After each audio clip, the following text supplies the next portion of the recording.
Pickled okra. It is a favorite in the South, especially with catfish. Sterilize your jars, wash your okra, and make sure your jars are packed nice and tight because they will shrink up, guys. And you should only use okra that's 1 to 2 days fresh picked.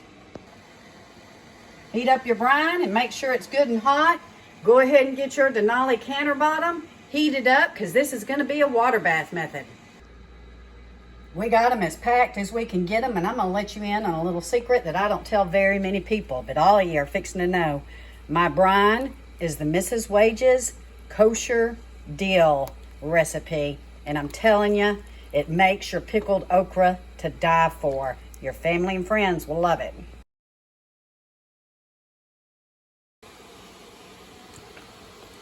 Do your debubbling.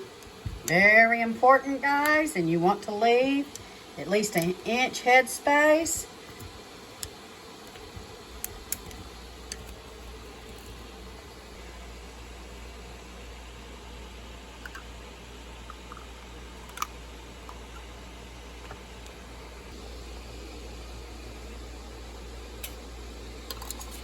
Finger tight.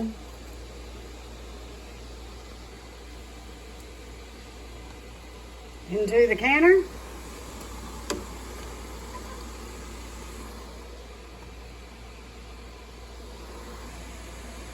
Make sure your jars are covered completely. Bring to a rolling boil and then set your timer for 15 minutes and they are ready to eat. Make things easy on yourself, guys. You ain't gotta go to all the trouble to make this beautiful brine when you can buy it already mixed up, and you just add your 5% vinegar and water and you're ready to go. Ain't no shame in convenience and putting up really delicious stuff in your pantry for your family. Time's up. Now we're going to let them rest for about 5 minutes and take them out. Beautifully done, guys. Beautifully done. Now again, you don't have to let these sit and ferment or anything. These are ready to eat now. And how good are they? They are the best.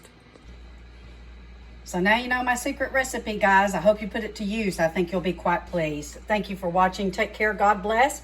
This is Jill with North Texas Vegetable Gardening, Canning Recipes, a little bit of everything. We will see you soon.